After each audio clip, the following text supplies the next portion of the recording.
Kenilworth.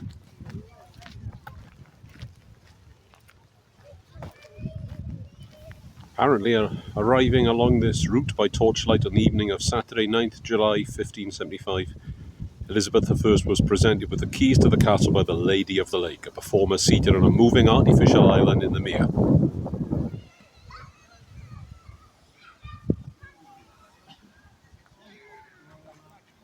So let's head down to the old stables.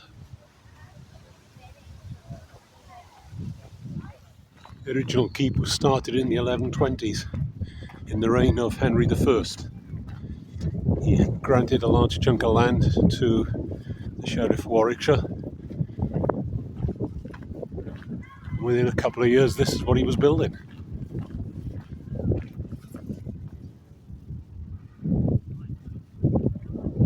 The keep was built largely by Geoffrey de Clinton in the 1120s, and then first floor modified in the 1570s. That's the Great Hall at the end, built by John o' Gaunt. State apartment, built for John o' Gaunt in the 1370s. This is Leicester's building. Robert Dudley out of Leicester built this tower in 1571.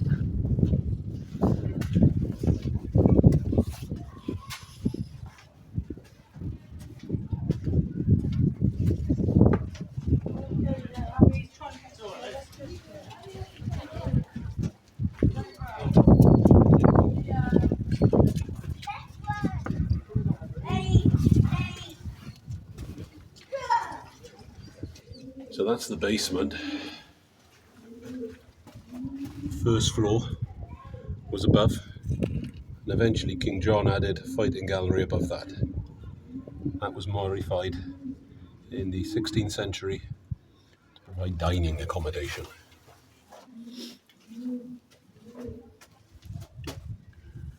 And if we were standing in the basement, don't ask me what that is.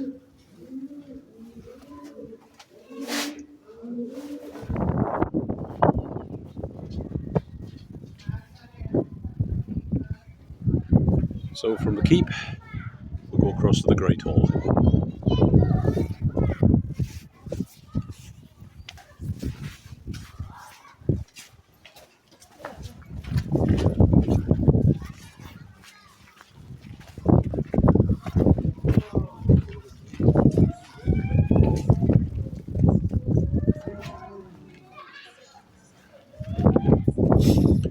The kitchen built by John o' Gaunt.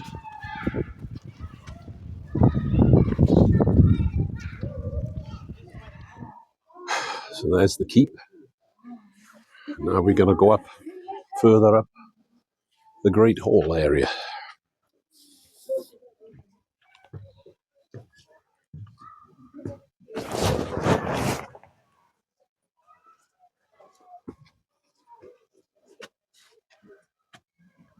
Quite a view of the Queen's Privy Garden. And the fireplace. See where the vaulting came off. Quite a wind blowing today. Okay, go back then.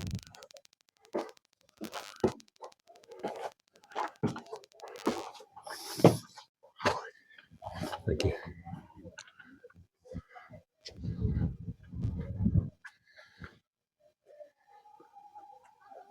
Well, nice. Robert.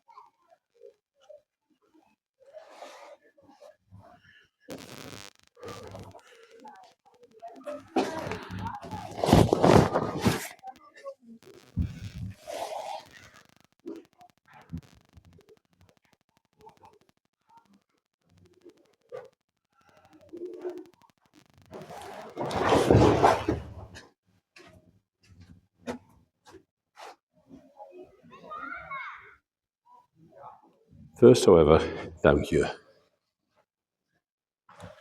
These were the cellars for storing food. This is where you came if you wanted a midnight snack, I guess.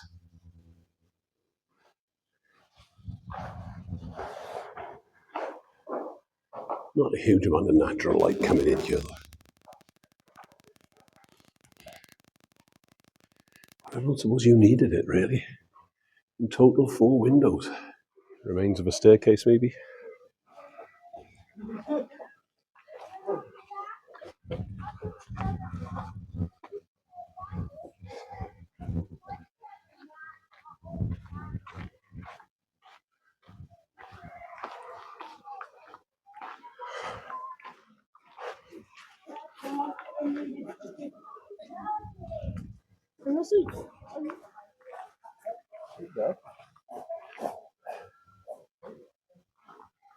Not very complimentary view of the Queen. Or Dudley.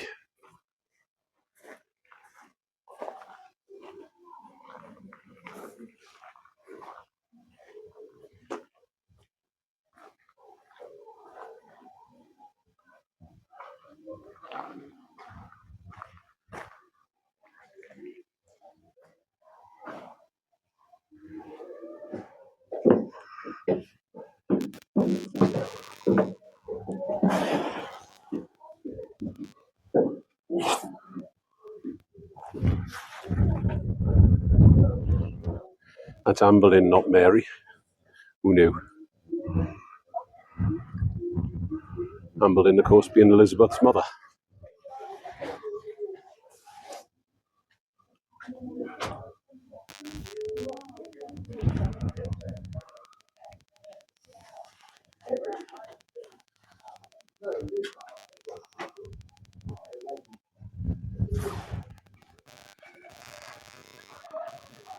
It's the best statue in the exhibition. You can spot the Tudor modifications.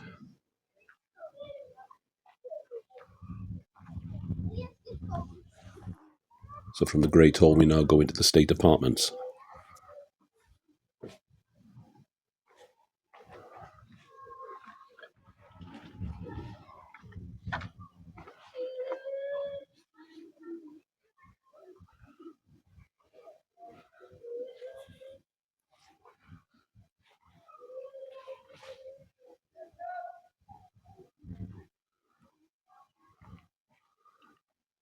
I wonder if you got planning permission for that. Apparently, this 4-storey tower was reached from a lobby in John o' Gaunt's state apartments, up over there. The top room, which apparently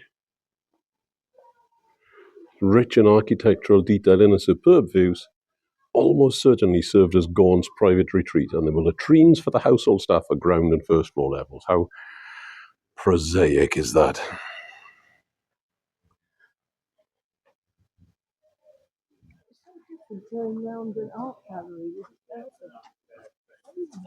So this is Leicester's building, built by Robert Dudley, Earl of Leicester. It's private apartments for Elizabeth I. Magnificent Elizabethan-style windows. We go down first.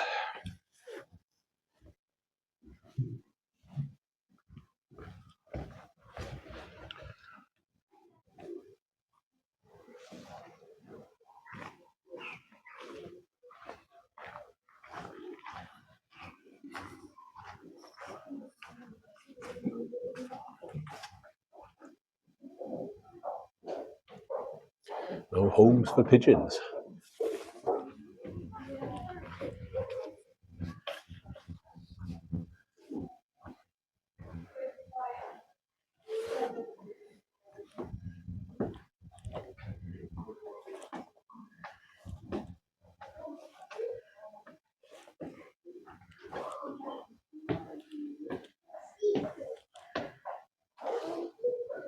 Beautiful slender windows they built. Real status symbol. Again, more of these magnificent windows.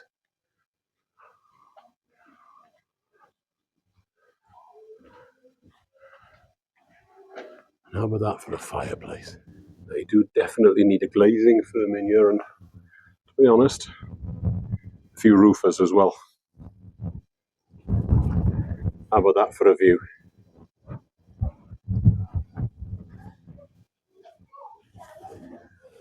course, at one time this would have been in the inner court, and so the wall would have gone all the way across and sealed this off.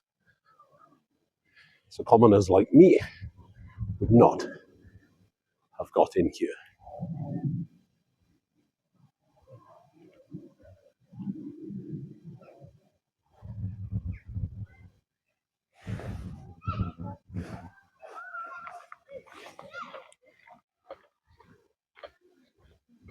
I think we'll pop in here first before we go around the garden.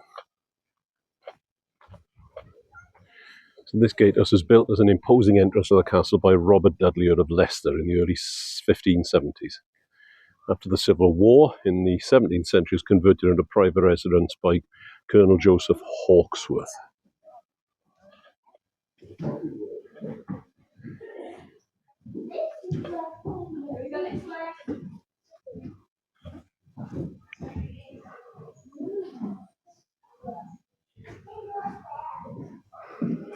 Gives you a better view of what it would have looked like. Keep on the right and the new Dudley apartments on the left. And John of Gaunt's behind.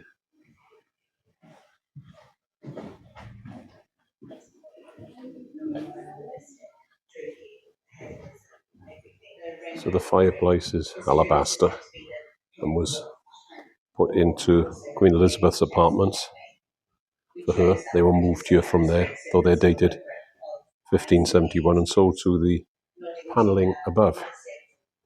Moved here from elsewhere in the castle, but again, original.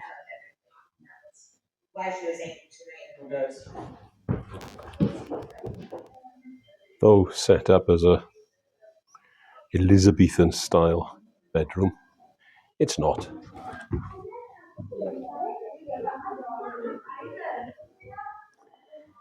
Yes, well, that's nice though.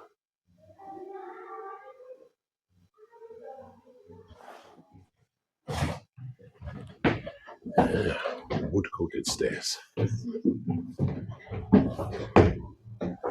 least these are wide enough for my feet on the outside.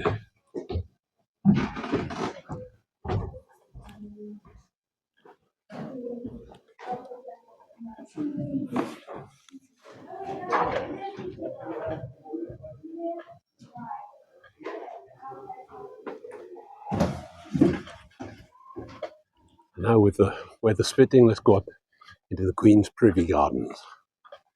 Dudley obviously liked the Queen. So passing through these gates, we're passing into a recreation of the garden that Dudley made for the Queen in 1575. It's a recreation based on an eyewitness account of the gardens.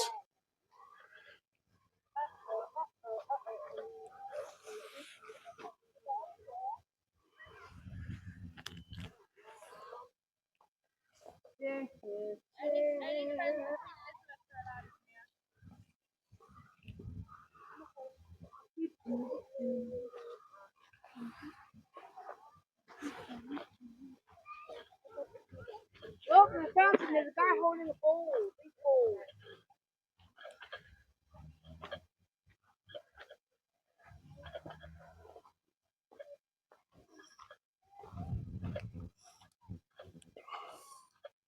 These pears everywhere. It's criminal they haven't been picked. They are rotting on the tree.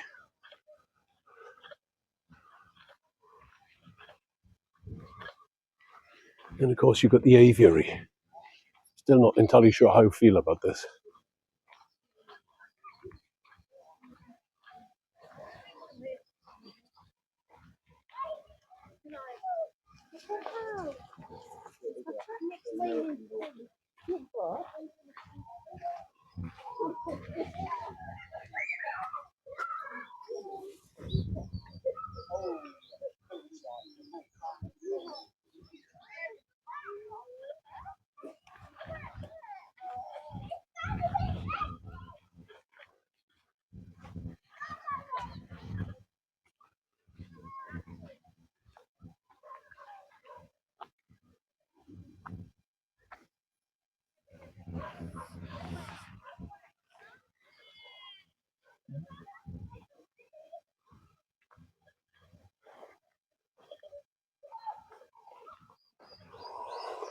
Wild strawberries, maybe?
A certain amount of night soil came out of there.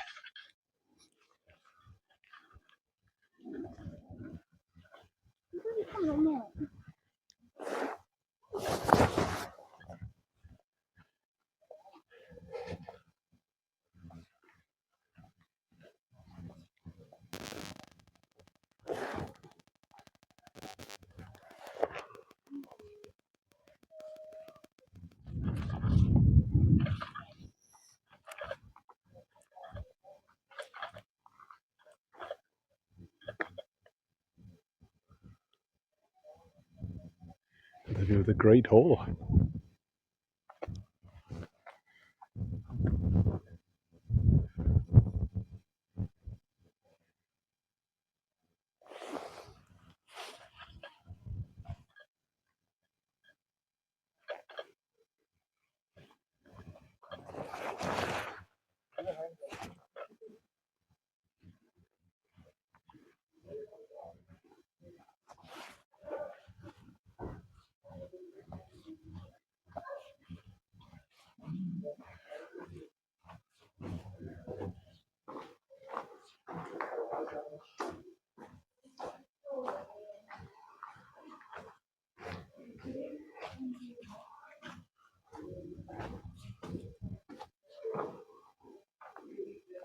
It's fireplaces again.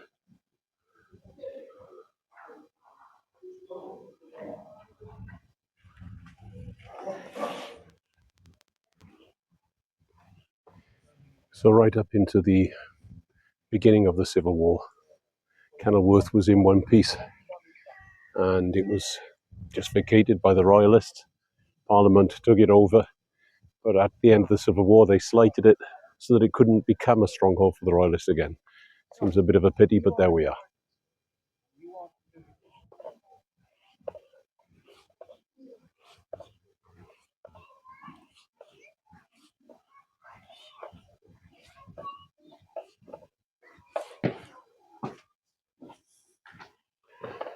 Why do they all have a water tower?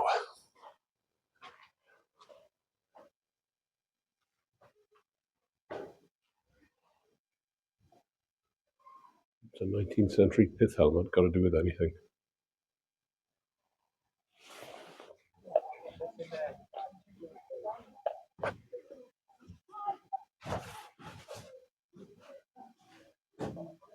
Well, now, this is a nice welcoming space. Here we are from Dudley's apartments, skimming past John of Gaunt's, the original keep by de Clinton,